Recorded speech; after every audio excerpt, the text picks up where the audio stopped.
Hi students, my name is Miss Murphy and I'm your math teacher. I wanted to share with you today this handy tool called Desmos, which is a free app. It's a free website. It's also built into Edgenuity, so you can access this graphing calculator right in your class. So I know solving equations can be very difficult, so using Desmos is very helpful.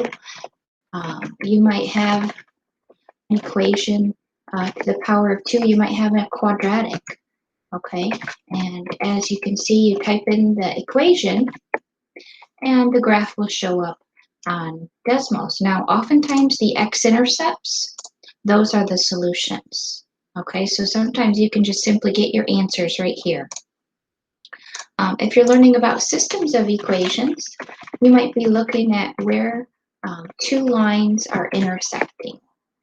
Okay, so let me just get a good example for you. There we go. So we have a quadratic and a linear, and you can zoom over here with these features. You can also drag the graph, up or down depending on where you need to go. But if you click in the general area, Desmos will pop up the dot at exactly the location where the red and the blue are intersecting. So this would be a solution to the system. This is the other solution to the system. Now Desmos shows key features of the graph, so the y-intercept and the x-intercept will show up as gray dots as well, but if you're solving for a system, you want to know where they intersect. Okay. You might just simply be solving something with a lot of x's, like combining like terms. You might have something like this.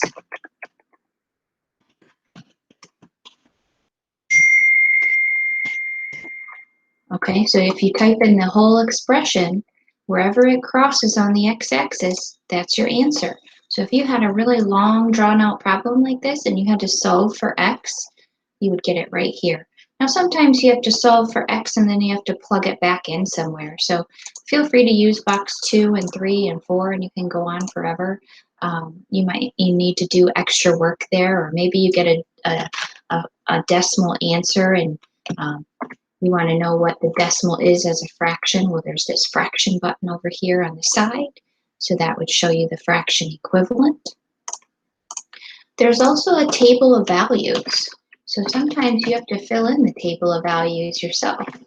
So this button up here, the circular button that kind of looks like a flower or a gear, edit list, you click that, and then you can click convert to table to see the chart.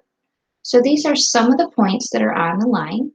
If you want to find the value of a different number, there's a blank space at the bottom of the chart. So maybe you have to evaluate at 100 and the graph isn't up to 100 right now. You don't want, might take too long to go all the way up there.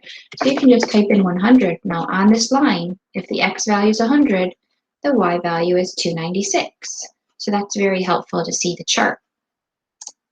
There is also a keypad down here at the bottom. So let me just move that out of the way. You can do inequalities down here. So maybe you have something that's less than or equal to, and you want to look at that. Okay, so it'll show you the shaded area is the answer. If something's over here in the white area, that would not be in the solution. All right. There's some more specialty keys over here in the functions button. If you click miscellaneous, you might need to do an nth root. So if you use that button, you can even analyze the cubed root of 8, which is 2. Okay, you can do 8 to the power of 1/3, and you can see that these two expressions are equivalent. They give you the same answer. So there's a lot of different features here on this calculator. One button I didn't do quite yet is the absolute value. The absolute value of X is sometimes a graph that you have to identify. Those always make V shapes. And then, even with the inequalities, if you do just strictly less than instead of less than or equal to, then you're going to see this dotted line. So if something's right on the dotted line, then that's not an answer. It has to be in the shaded region. Now, if the line is solid, like with the other inequality, solid, then the answer can be right on the line. So I want you to practice using this tool. I think it's going to help you understand math a little bit better. And if you have any questions, feel free to email, text, or set an appointment with me. Good luck with your math class.